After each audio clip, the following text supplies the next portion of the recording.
Hey everyone, it's Jim from Tobacco Solutions, and today we're going to do a fairly quick video on stealth vaping. And a lot of you may have already figured it out on exactly how to do a stealth vape, but for those of you who are thinking about switching over to electronic cigarettes or just starting out, this is probably something you'd want to know, because let's face it, even though vaping is not smoking like a traditional cigarette, people still assume that the vapor produced is hazardous to your health like tobacco smoke. And we all know that it's not. It's much safer.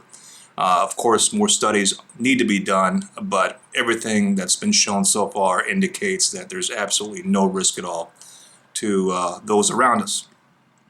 So when would stealth vaping be used? Well, just like any other situations where you want to have a cigarette and you can't, whether it's in a no smoking area, if you're in some type of a conference, if you're just in a company of people that don't smoke and you don't want to be rude and have to run out to the bathroom, so to speak, and actually go outside and have a cigarette if you're at a restaurant and then come back. There's ways that you could stealth vape right there where you're at without anybody noticing. You get your fix and nobody else knows any different. So I'm going to show you how it's done. Basically, the first thing you're going to need is something like a cig-alike mini-cig electronic cigarette. You don't want those big mods. You don't want anything that's drip or rebuildable atomizers that produce a ton of vapor. Those are going to be very difficult to stealth vape with. You're going to want something like this that you can hold in your hand and could be hidden fairly well. Now, just to show you, this is a green smoke and it's menthol flavored. And I'm going to show you how much vapor puts out. It's really not that bad at all.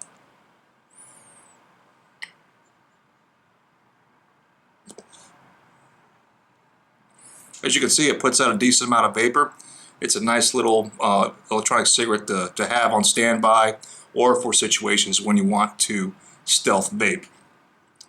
What you're going to want to do is be able to hold this thing in a particular way that will hide most electronic cigarette. So what I do is I put my thumb over here by the cartridge and I put the rest of the cigarette, the e-cig, into my palm. And you want to hide that little light that comes on a lot of these little cig-alike mini-cigs. You don't want that thing to light up when you're stealth vaping, because that's just going to be a big red flag right there. Okay, so this is the way you want to hold it. And you want to situate yourself in a way that kind of hides what you're doing. So to the regular person, it'll look like you're either in a pensive state or you're biting your nail. But what you're actually doing is you're vaping. Now, the way to stealth vape is this. Instead of exhaling immediately, you're going to want to hold the vapor in your lungs, I would say about 8 seconds, 8 to 10 to be on the safe side. What happens at that point is that the vapor will dissipate in your lungs, and then when you exhale, there's very little, if any, vapor that comes out of your mouth. So it's very difficult to see. So as you saw earlier, I inhaled, I exhaled, a bunch of vapor came out. See what happens when you hold it into your lungs for about 8 seconds and then exhale. And I'm going to do it without hiding the e-cig so you can see it light up and you'll know that I'm actually taking a hit off this thing.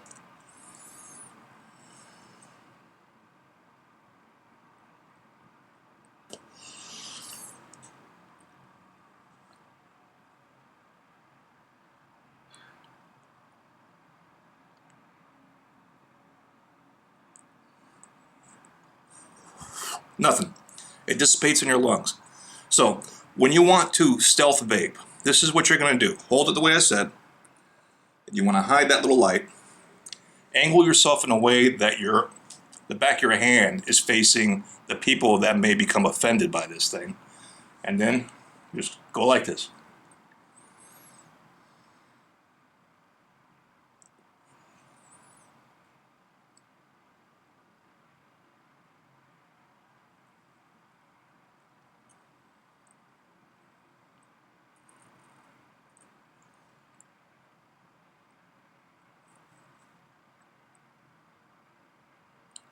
As you can see, I took 2 hits, I got my nick fit, I'm good to go, nobody knows any different. There's another way to do it. You could take a hit,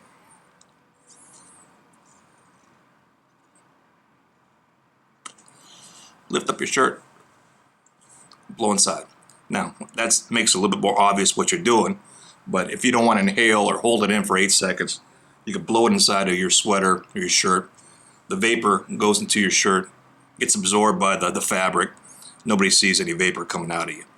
I wouldn't suggest that, but that is another way you can do it if you can't hold your breath up to 8 seconds. Some people would say you want to take a hit and then inhale again some air to help dissipate the vapor quickly. It does help out a little bit, but that's an extra step that, to me, it's not worth it. Just hold it in for 8 seconds and then let it out a little bit at a time. The things I suggest, again, is use a mini cig. They're easy to hide, easy to hold in your hand and hide from view. And don't use any kind of e-liquid flavor that puts out a strong aroma. There's some blackberry flavors, cherry flavors, strawberry flavors out there that, people will smell that and will start looking around and see, who's eating the watermelon or who's eating the cherries. And, you don't want people looking around to find some hidden fruit somewhere. So find a flavor that is not so strong. A light menthol, a light tobacco flavor will work fine. And don't use anything with a tank, like clear miser, where you got the risk of gurgling sounds, or you got the risk of where you have to put e-liquid in and it may spill out and then you're making a little mess and everybody's seeing what you're doing. And finally, you don't want those atomizers firing up and people will hear these sounds. It looks like somebody's hitting a bong somewhere. So don't do anything like that. Use a cig-alike, bland flavors if you can find it, tobacco and menthol, and you should be good to go. I'm sure there may be 1 or 2 other ways that you could stealth vape. If you do have any other suggestions, feel free to leave a comment in the block below. I'd love to hear some other suggestions on how to stealth vape. Have a good one, folks, and I appreciate you checking out this video. Take care.